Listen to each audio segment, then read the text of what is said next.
So one of my students from India, he bought this stock on 26th of August.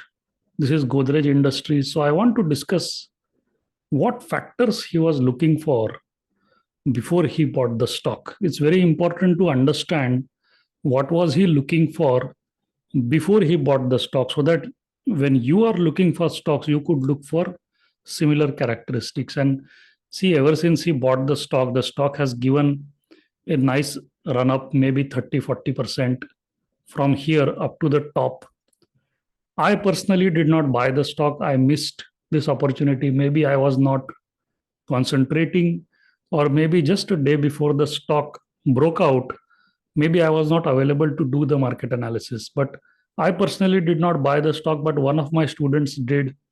And in today's session, he spoke about this stock. So I thought, let me make a video to describe this trade and to share with you what we are looking for, so that you get an idea and you also begin to look at similar factors.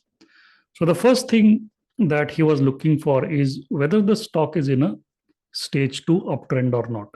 How do you determine that? You put the 50-day, 150-day, and the 200-day moving average. So as you can see, wait, I will hide this so that you will understand what my student saw before he was buying the stock. This is what he saw. He saw that the price is above the 50-day moving average. The 50-day moving average is above the 150-day moving average. And the 150 days above the 200-day moving average. That's the classic definition of a stage 2 stock, stage 2 uptrending stock. So this stock is clearly in a uptrend. That's point number 1. So let me hide the moving averages. Number 2, he's looking for minimum 10 candles in the base. So I have drawn this base here.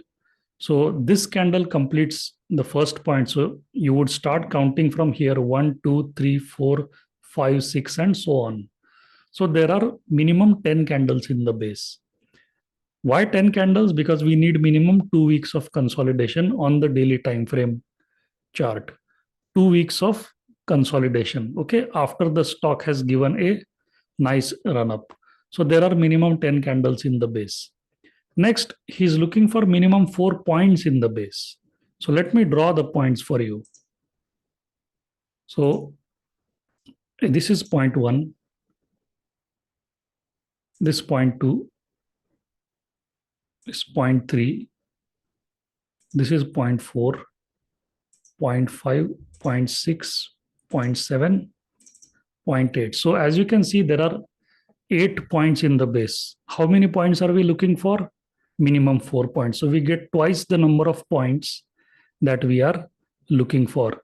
Plus the price is contracting. 8 points means 4 contractions or 4 corrections. Plus the volume in general has been contracting. Majority of the time, the volume has remained below the blue line. The blue line is the 50-day simple moving average of the volume bars. So let me repeat again. The blue, green, red, which is the moving averages, are in place. The base has minimum 10 candles. So 2 weeks of consolidation. And there are 4 points in the base, 8 points in the base, which means 4 contractions. It's fantastic. So point number 7, the high of this red candle becomes the buy point. So 950.30. So the next day, as the stock was breaking out, my student bought the stock with a market order, not exactly here. He got execution price of 953. So he had to pay 3 rupees extra to get an entry into the stock. If he would have put a automatic order, then probably he would have got a price very close to 950.30. But there is a risk with automatic order. The stock hits the yellow line and then it starts to fall down. So while it is moving above the yellow line, if we see good amount of volume coming in on the lower time frame chart, so 15 minutes, 30 minutes, maybe 1 hour, if we see considerable volume trying to push the stock up, that gives us the confidence to enter into the stock. Okay, but for that you have to compromise on the price that you are paying. You might have to pay a few rupees extra to get into the stock. which is acceptable in this case. So on that day, the trade was executed with a market order. This is what I understand from what the discussion that I had with my student.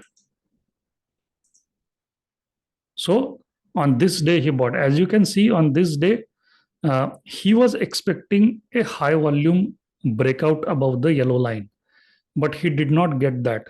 The price surely closed above the yellow line slightly, but volume was not there. So probably he must have sold half of the shares because the volume support was not there.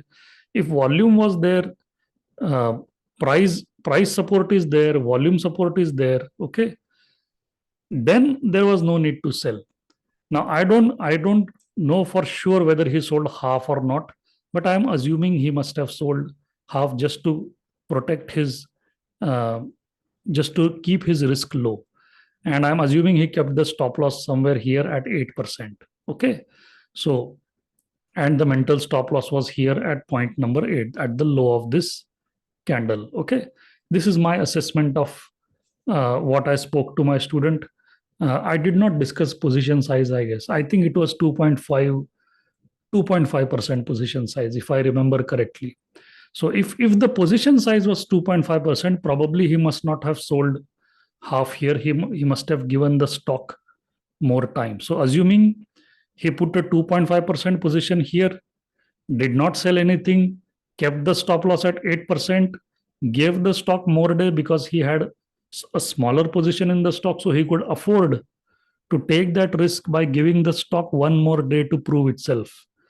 And that is exactly what happened next day. The next day, the stock proved itself by going up 6% in a single day, and that too on high volume. So that was the right decision to give the stock some time.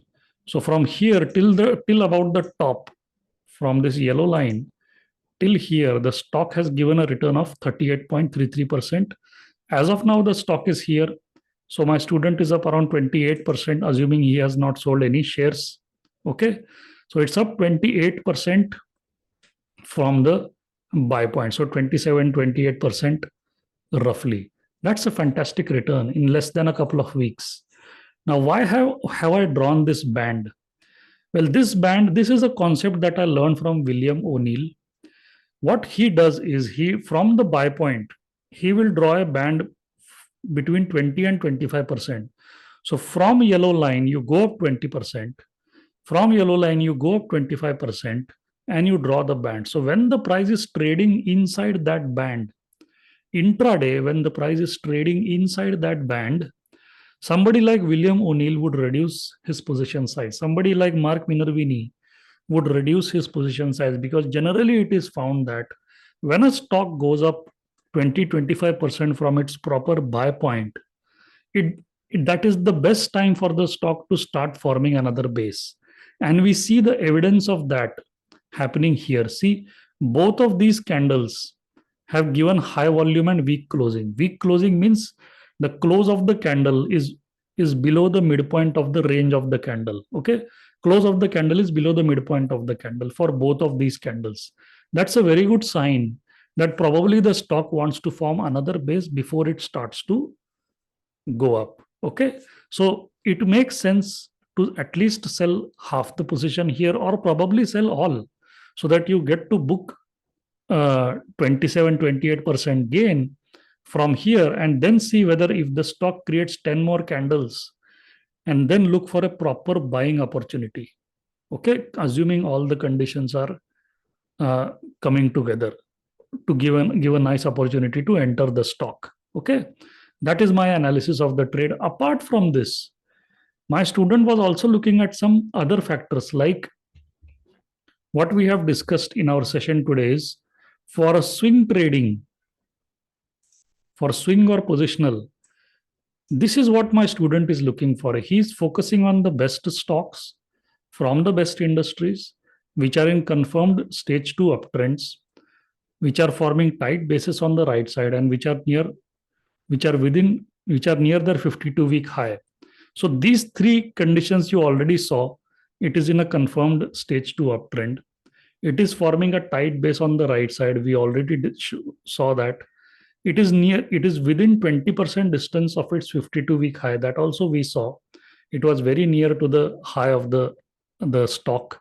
So these three things we already saw on the chart. What do we mean by this? See, stage two uptrend means the blue, green, red, the 50-day, the 150-day, and the 200-day moving averages. Tight base means more points in the base. So we had 8 points in the base.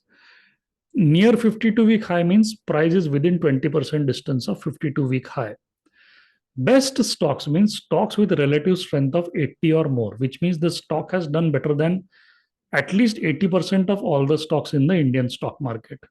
And best industries means out of total 197 industry groups, the stock should be in the top 40 industries. So let's see for this company, what was at the time it broke out, what was the rating? What was these rankings? So I spoke to my student today and he said that the price strength is already 80, obviously. So the price strength makes sense.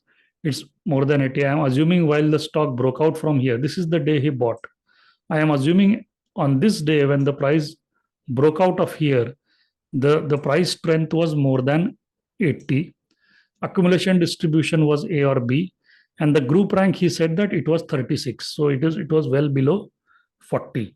So all those conditions, the best stock from the best industry in a confirmed stage two uptrend, forming tight base at the right side with institutional demand and within 20% of the 52-week high, all of this criteria was met before that purchase was made. Okay, so this is not some guesswork or something. My student paid attention to what he saw on the chart and on MarketSmith, whatever information he saw here. He also probably saw that the sales are declining for 4 consecutive quarters. And recently, the EPS has also declined a lot. Okay, so you see 200%, 66% decline. Plus, probably he also saw that the return on equity is less than 17%. So, which means the fundamentals, these fundamentals that we look for to take a positional trade is not there. So, before even he bought the stock, I am assuming he was planning to go take a swing position, not a positional trade. So, if the stock is here, I'm assuming he's planning to sell. Okay, or maybe he has already sold 25% or 50%. I don't know. Okay, or I don't remember what we discussed in detail in today's session. All I remember is that the stock was meeting the criteria, because that is what I focus on. When you buy a stock, does it meet the criteria that you are looking for? If it meets the criteria, you buy. It doesn't matter whether you book a profit or whether you book a loss. As long as you follow the rules that you have created for yourself, the probability is very high that over a series of trades, you will be profitable. So I hope you paid attention to what are the factors that my student was looking for. I hope you took notes as to what factors he was looking for before he bought the stock. See, he could have bought the stock anywhere in this entire base. This base started from the month of May, and the buy point came in August. So May, June, July, August. So it's like he was waiting for 3 months for the ideal buy point to emerge before he could take the plunge. So this is the value of patience. This is the value of waiting till a stock properly sets up and only then making the purchase. You can't just buy a stock anywhere. It has to give you a proper buy point. It has to come within the rules that you have set up for yourself. And once you enter, you should also have a plan for exit. So this is 20-25%. This is a very good range to exit with a market order. Or if he wants to ride the 50-day moving average, which in this case is not recommended because the stock does not have fundamentals. So if he wants to ride, let's say, the 21-day exponential moving average, which is the purple line, okay, then probably the stop loss, which was at 8%, should be moved at the yellow line. So it's like free rolling the trade. That is what Mark Minervini has spoken about in his book, where you neutralize the trade. where you make the risk of the stock zero and then you ride it as long as it remains above the 20-day exponential moving average or the 8-day exponential moving average. Those two moving averages are suitable for swing trading positions. For positional trading, we keep the stock as long as it remains above the blue line, which is the 50-day simple moving average. So I hope you understood why the stock was bought here and not in this area. Why was this the proper buy point? I also hope you understood the concept of position sizing and risk management here. So if we look at the position size, 2.5% multiplied by stop loss of 8%. So we are talking about a risk of only 0.2% of the entire portfolio. So the total risk that my student took on this trade was only 0.2% of his entire portfolio. So this is like a very low risk and educated approach towards trading. And this is a skill that anybody can learn. If we keep doing for like 5 years, 10 years, 20 years, obviously the profits will start to compound over time. But you have to be disciplined when you buy the stock. Do not violate the rules. Recently, I myself have violated some of my rules, and I had to give away 2 to 3% on each of those stocks where I violated my own rules. So I recommend that you strictly stick to your rules. You will do well in the market. Thank you so much. Please don't forget to like, comment, and share this video uh, with your friends, family, business associates, anyone who wants to become a professional stock trader. At least in India, I want the retail traders to become more educated. Every now and then, the regulator keeps sending reports saying that the retail traders in India are not profitable. The only reason that can be is because of lack of proper guidance and proper education, which I'm trying to do through these videos. So please support this YouTube channel by sharing this video with your friends, family, business associates. Thank you so much.